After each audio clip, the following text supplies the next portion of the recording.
Hi everyone, అందరూ ఎలా ఉన్నారు? Welcome back to our channel. ఈరోజు నేను ఎంతో టేస్టీ అయినటువంటి నువ్వుల కారం ఎలా తయారు చేసుకోవాలో ఈ వీడియోలో చెప్తాను. మీరు నా ఛానల్ని ఫస్ట్ టైం చూస్తున్నట్లయితే please subscribe my channel for more videos. ముందుగా నువ్వుల కారానికి ఒక మందపాటి కడాయిని తీసుకొని అందులో 1 కప్పు నువ్వులని యాడ్ చేస్తున్నాను. నువ్వుల్ని బాగా రోస్ట్ అయ్యేలాగా ఫ్రై చేసుకోవాలి. ఈ నువ్వులు ఎదిగే పిల్లలకి చాలా బాగా ఉపయోగపడతాయి. కొంతమంది పిల్లలు నువ్వులు తినడానికి ఇష్టపడరు. అలాంటి వాళ్ళకి ఇలా నువ్వుల కారం అనేది చేసి దోసల్లో వేస్తే పిల్లలు ఎంతో ఇష్టంగా దోసలు తింటారు కదా, సో అలా కారం తింటారు. ముందు నువ్వులు ఫ్రై చేసుకున్న తర్వాత 1/4 కప్ పల్లీలని ఫ్రై చేసుకోవాలి.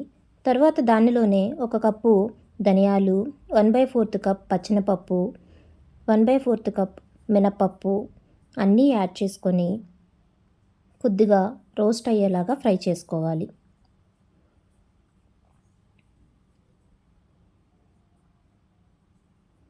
ఇవి కొద్దిగా ఫ్రై అయిన తర్వాత నేను ఒక 2 స్పూన్స్ ఆయిల్ అనేది యాడ్ చేస్తున్నాను. ఇప్పుడు ఆయిల్లో వీటన్నిటిని బాగా రోస్ట్ అయ్యేలాగా ఫ్రై చేసుకోవాలి. జీలకర్రని నేను ముందుగానే ఫ్రై చేశాను కాబట్టి ఇప్పుడు యాడ్ చేస్తున్నాను. ఇందులోనే 4 రెమ్మల కరివేపాకుని యాడ్ చేస్తున్నాను.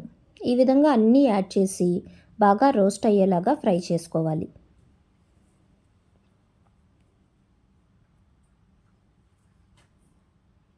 అంతేకాకుండా హెయిర్ ప్రాబ్లంతో బాధపడే వాళ్ళకి నువ్వులు అనేవి చాలా మంచి ఫలితాన్ని ఇస్తాయి. ఇప్పుడు అన్నీ రోస్ట్ చేసుకున్న తర్వాత వీటిని చల్లారపెట్టుకొని ముందుగా నువ్వులని ఒకసారి మిక్సీ పట్టాలి. తర్వాత మిగిలిన అన్నిటినీ యాడ్ చేసుకొని దీనిలో నేను ఎండుమిరపకాయలకు బదులు కారం అనేది యాడ్ చేస్తున్నాను. ఈ క్వాంటిటీకి నేను 5 స్పూన్స్ కారం అనేది యాడ్ చేస్తున్నాను. దీనిలో సరిపడినంత ఉప్పుని యాడ్ చేస్తాము.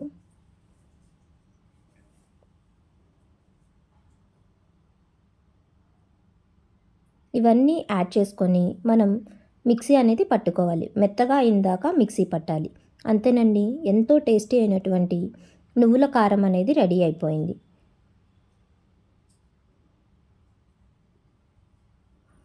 మీ పిల్లలకి తప్పనిసరిగా ఈ నువ్వుల కారంతో దోశలు వేసి పెట్టండి, ఎంతో ఇష్టంగా తింటారు. చాలామంది దోశ అనేసరికి పెనం పెట్టంగానే దోశ అనేది పోస్తారు, అప్పుడు దోశ అనేది రాదు.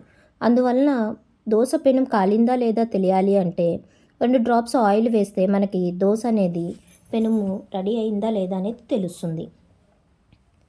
ఈ విధంగా మనం ముందుగా తయారు చేసుకున్నటువంటి నువ్వుల కారంని యాడ్ చేసుకొని దోశ అనేది వేస్తున్నాం. చూస్తున్నారు కదా దోశ ఎంత రోస్ట్గా వచ్చిందో.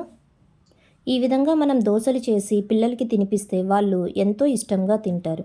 అంతేకాకుండా ఈ నువ్వుల కారంలో మనం కొద్దిగా నెయ్యి అనేది యాడ్ చేసుకొని దోశ వేస్తే ఎంతో క్రిస్పీగా వస్తుంది. పిల్లలు 1కి 2 దోశలు ఇష్టంగా తింటారు. అంతేనండి, మీరు కూడా ట్రై చేయండి. Thank you for watching.